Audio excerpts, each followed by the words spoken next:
Hello everybody and welcome back. This is probably going to be one of the last videos regarding the Mad Robin 3D printer because I'm at a point where I am extremely happy with the printer in itself, and I think I've met all of the development goals that I set for myself. The first one was to build a two-post 3D printer that had a floating gantry. And I think that one turned out really well. One of the best results or best things that I learned is that you can actually, at this size of a printer, use the rails as structural hardware. And you can also build a structure that holds itself, so you can, for example, remove the x-axis rail, no problem. And the second part that I wanted to get was the very simple, very cheap and light hot end with a tap switch. And that was one of the things that took the longest, but it turned out really well, so I'm happy with that. Some of the other things that I did in the last few weeks were I upgraded to a PI print bed just to try it out, and it works amazingly. It works really well.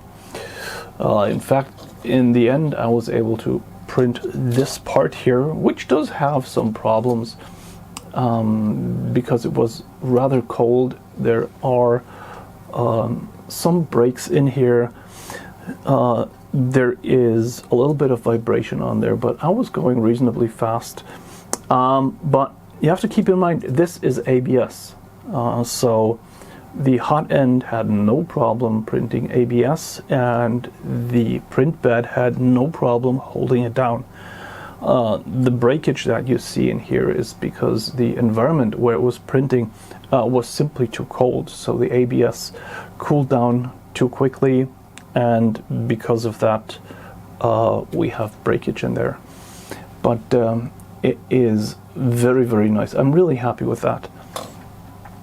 Also, some of the design constraints that I was trying to figure out, because maybe in some future 3D printer I will try to do this again, was figure out the spacing for all of the belts, height-wise and at the distance between the actual mount of the carriage or mount of the rail and the stepper block, which is behind here. I have all of that figured out pretty much now, and that is really good to have, because I can just take all of the parts that I have and just modify them for other printer builds. So regarding the other things that changed, like the last 2 weeks, is I did get the shoulder screws that I was promised, and I tried them out with the linear bearings, and if I can get one of these out of here, these work phenomenally well. So this here is just simple screw with a shoulder, and the linear bearing rides perfectly on this. And in the last episode regarding the mount of the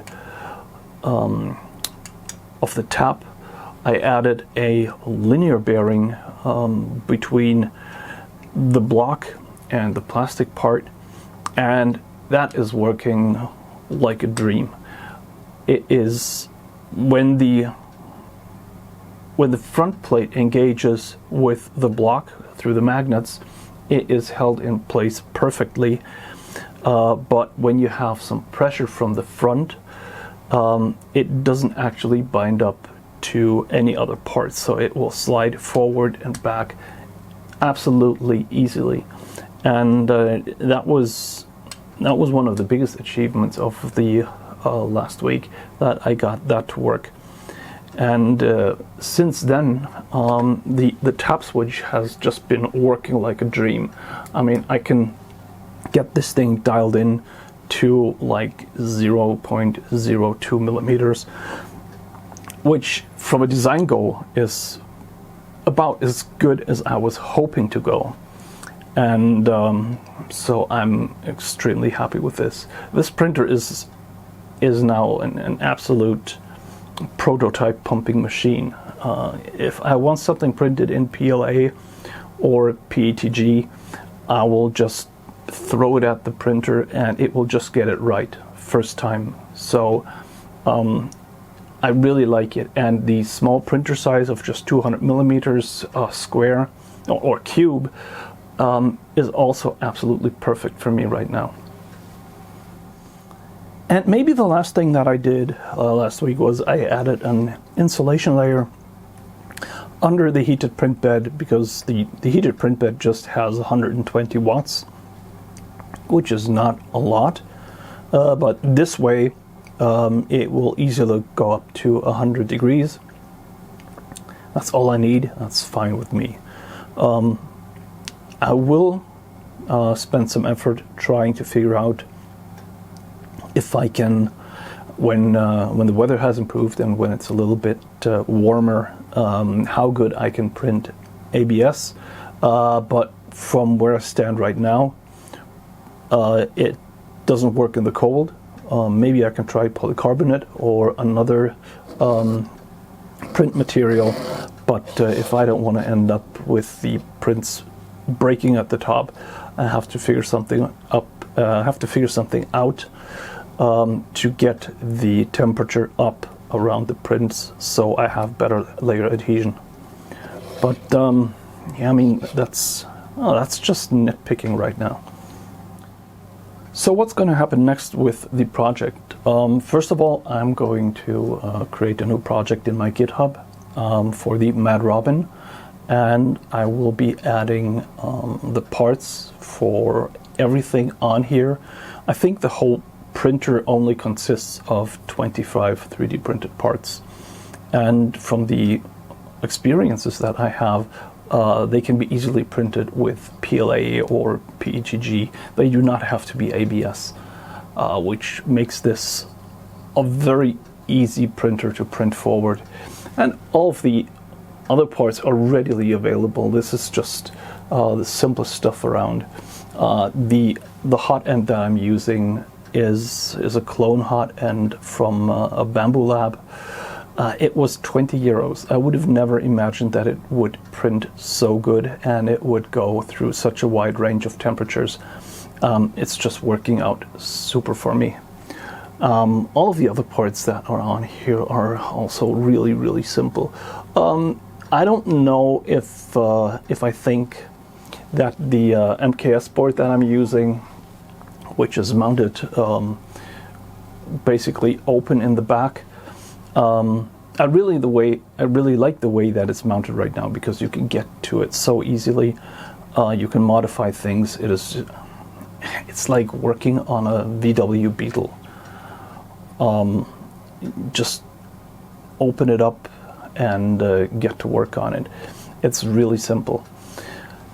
Yeah, most of the other parts are just standard, with one exception, and I'm gonna have to turn this a bit for that. That is the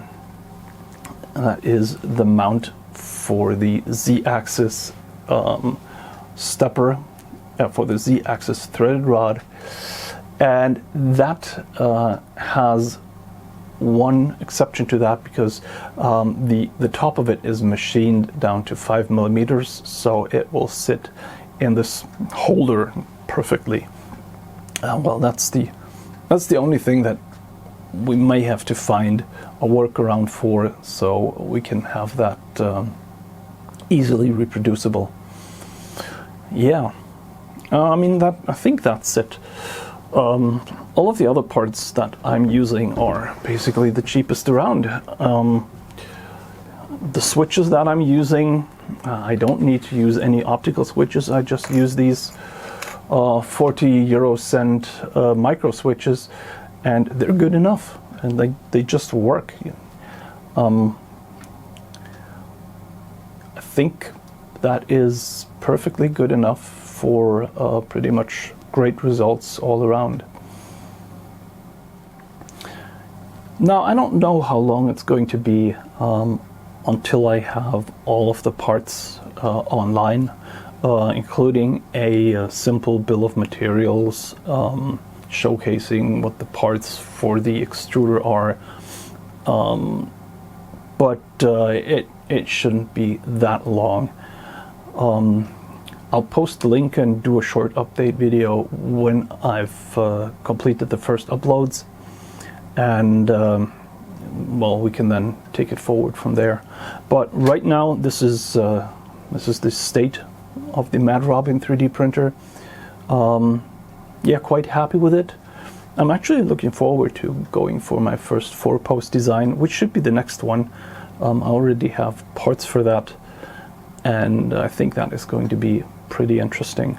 And I also have some other things that I want to take a look at. So yeah, make sure you're subscribed if you like these things, and I'll see you in the next video. Thanks for watching, and bye-bye.